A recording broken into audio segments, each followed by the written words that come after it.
matematikanya 10, fisikanya 9, anak IPS mungkin akhirnya beres juga. Pokoknya semua usaha yang kita lakukan itu akhirnya terrealisasikan. Nah itu selanjutnya. Nah sangon itu ada singkatannya, artinya S-nya itu adalah sholat dan beribadah. Yang A-nya habisin waktu buat belajar. Yang nya apa ya? No. Yang G-nya gangguin temen yang pintar. Temen yang pintar lagi belajar kita gangguin. Ajarin apa? Jadi temen yang pintar itu harus digangguin. Bukan yang kayak punya gadget baru, terus sepatu baru diinjek-injekin. Kenalan.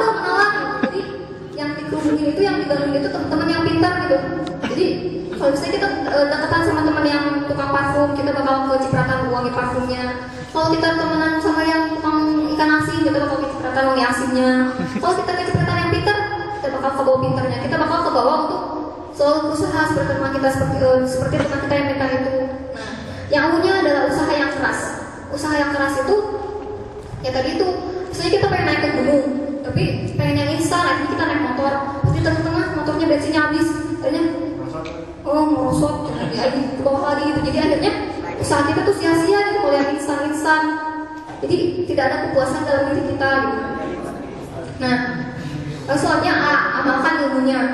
Setelah kita mendapatkan ilmu atau istilahnya nilai-nilai positif dari usaha kita, maka amalkanlah ilmu tersebut ke dalam kepada adik kita, adik kelas kita.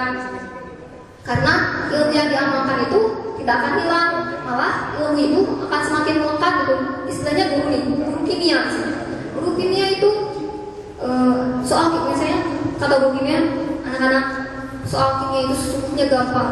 Iyalah gampang, orang yang ngajarin kimia setiap tahun tuh ya. Tapi kan ibu itu kalau misalnya emang cuma ngajarin doang, ilmunya kan pasti nggak ada.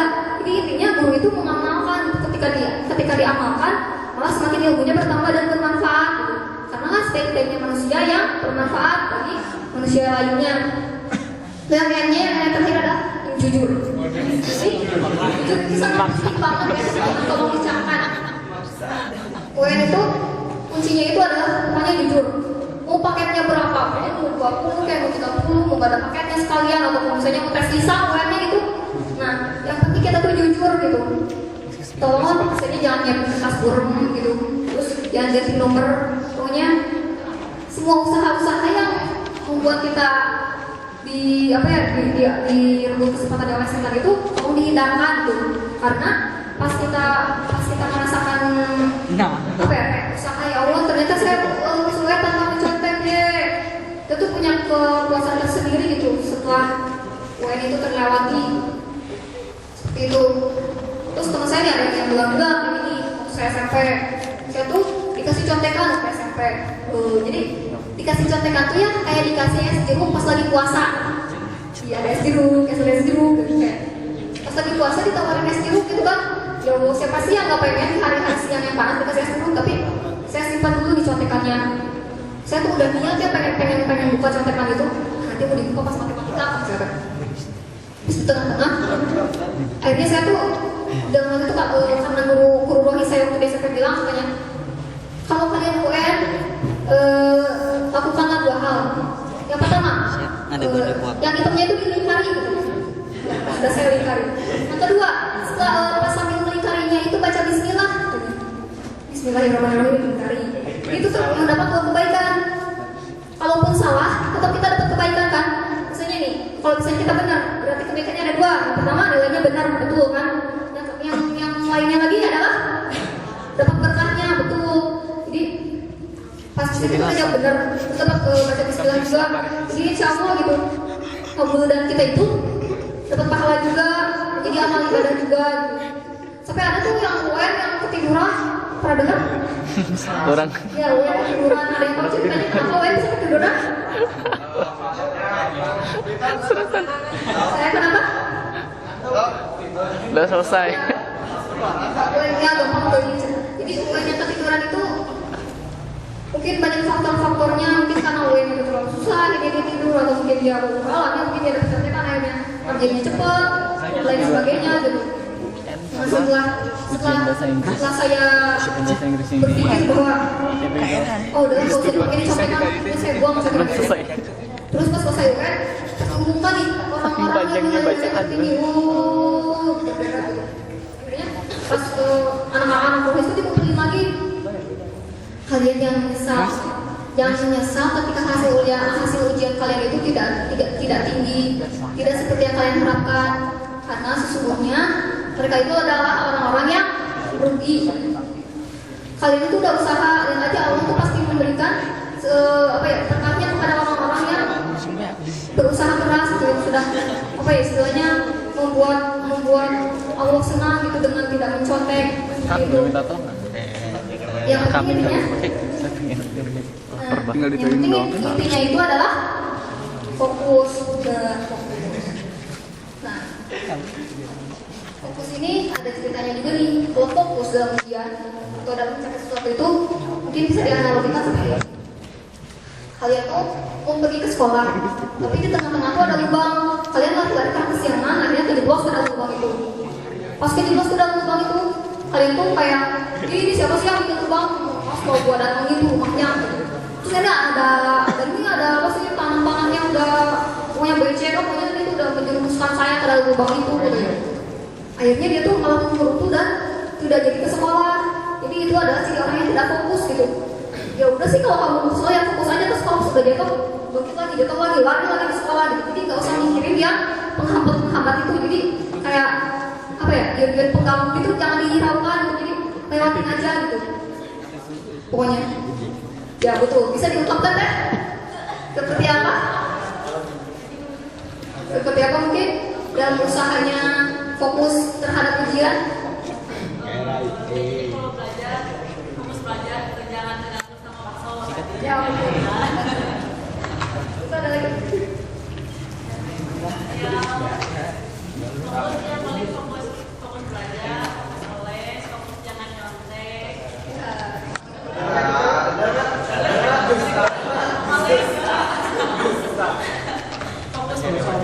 Fokus. Nah, ini nih teman, saya punya ilmu dari salah satu handal di salah satu motivator handal di Indonesia. Mungkin ada yang tahu namanya Kang Muftizar Solihin?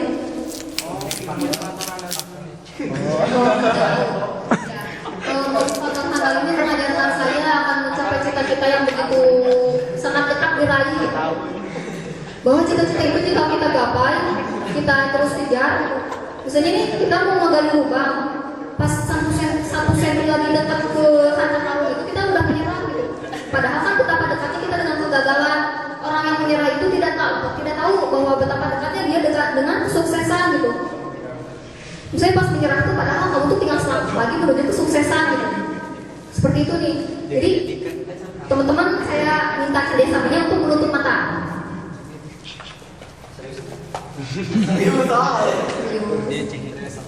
Ya, tutup mata sebentar. Pokoknya jangan ada yang diam.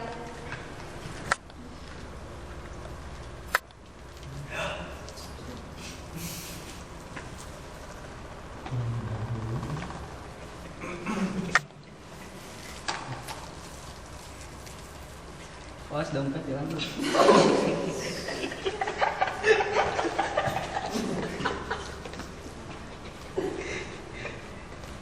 Dia coba jaga.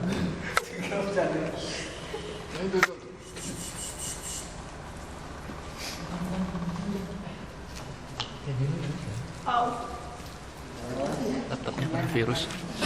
Oh iya.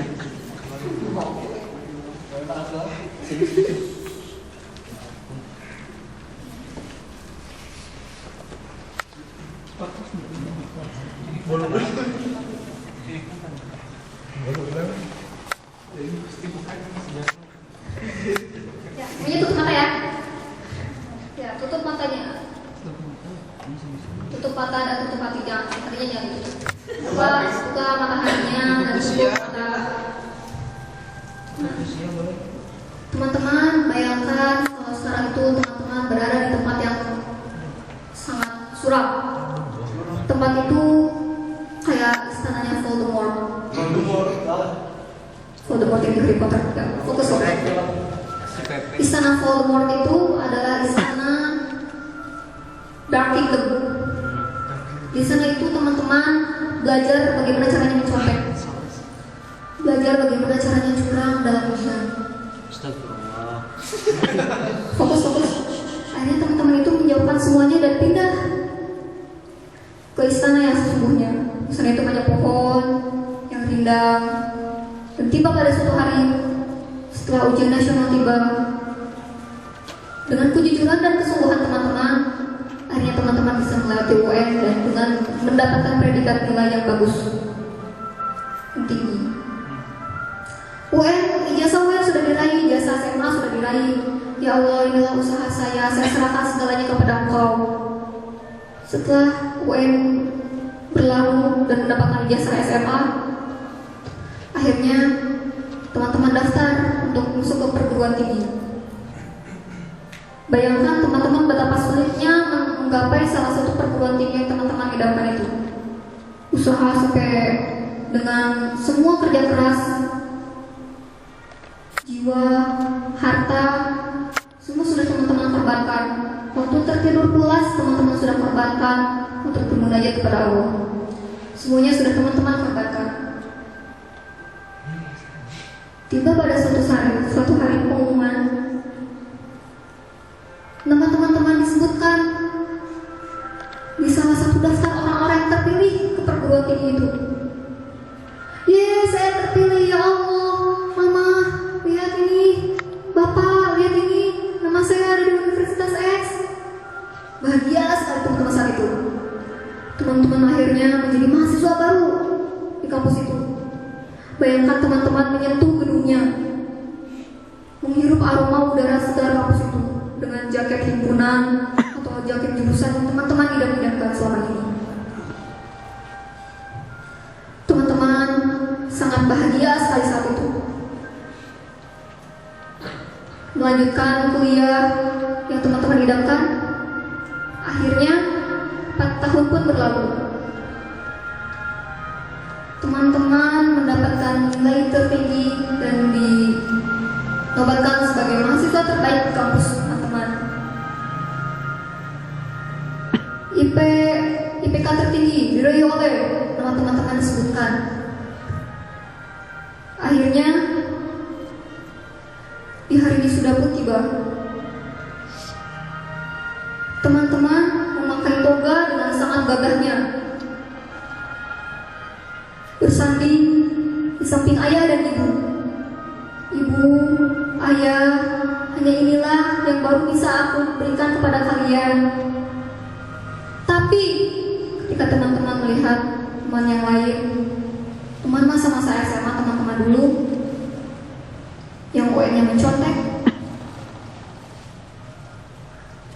ujiannya tidak lulus karena mencontek, akhirnya dia harus terjerat ke istana Voldemort lagi, ke istana kegelapan lagi. Teman-teman dengan bahagianya, ya Allah, saya bisa bersanding dengan orang tua saya di hari wisuda ini dengan nilai IPK yang tertinggi. Sangat bahagia dan kesuksesan semakin dekat di depan mata teman-teman. Lalu hari pun berganti, hari pun berlalu.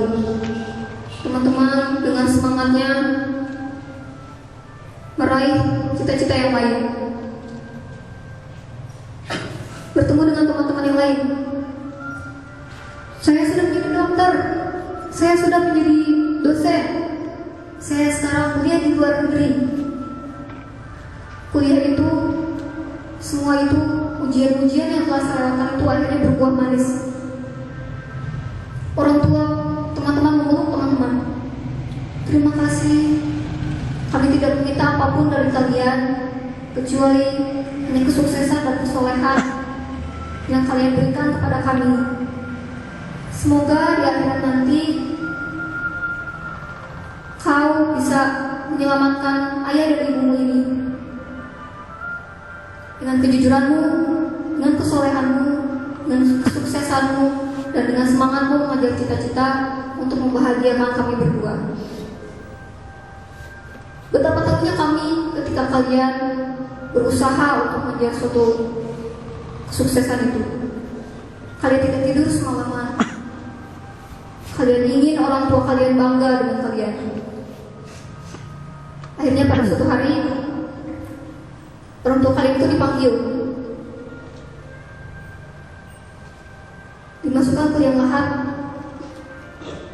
dan dengan hati yang tenang dan lega, ya Allah, hanya ini yang bisa saya berikan kepada orang tua saya. Terima kasih karena Engkau telah menjaga hatiku dari bisikan setan. Terima kasih karena telah Engkau meluruskan jalanku dari jalan yang tersesat. Bayangkan jika dulunya teman-teman mencontek. Bayangkan jika dulunya teman-teman menghiraukan semua perintah-perintah yang Allah beri. Bayangkan jika dulunya teman-teman tidak mengindahkan perintah orang tua. Ada di mana sekarang teman-teman? Apakah bisa kalian memakai toga? Apakah bisa kalian duduk di bangku kuliah yang kalian idamkan? Apakah bisa? Apakah semuanya itu bisa? Apakah bisa teman-teman sekarang duduk di mana teman-teman berada? Masuk SMA yang teman-teman idam-idamkan, mempunyai teman-teman yang sangat cinta dan peduli kepada kalian, memiliki prestasi yang di luar prestasi yang teman-teman lain dapatkan. Apakah bisa teman-teman mencapai bangku SMA tanpa kejujuran di masa lalu?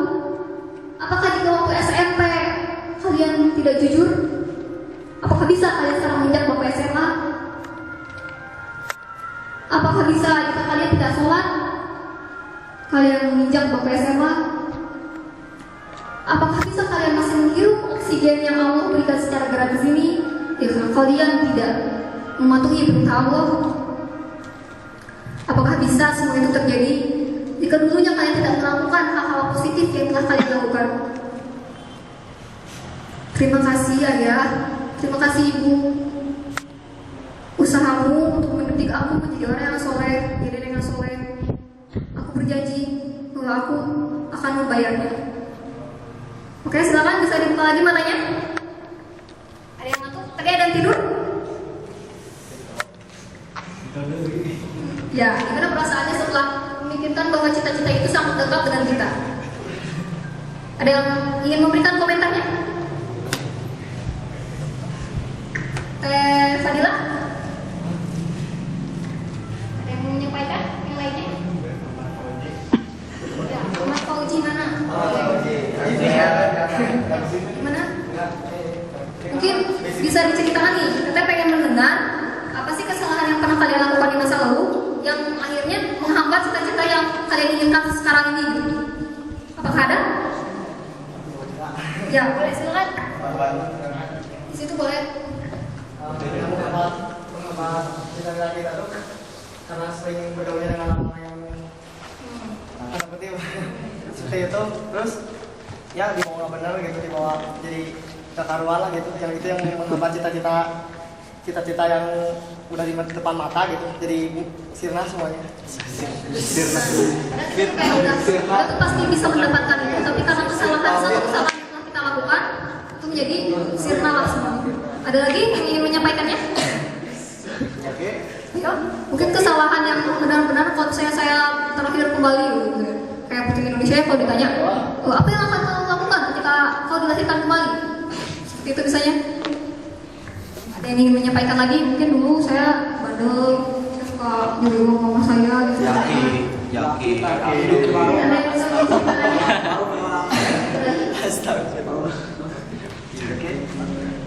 Ya, alhamdulillah ya di sini insya Allah kita ini hasil bersyukur dipertemukan dengan teman-teman yang satu visi dan satu tujuan.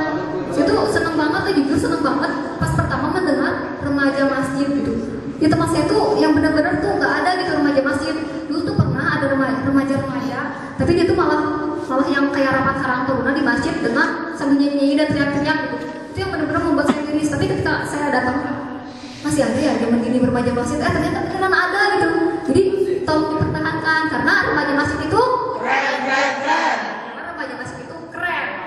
Siapa sih yang nggak keren gitu ketika pas orang-orang lagi tidur kita malah kita lagi bermunajat sama Allah. Siapa sih yang nggak keren kalau si orang lagi baca-baca trending topik tapi kita malah lagi baca Al-Quran?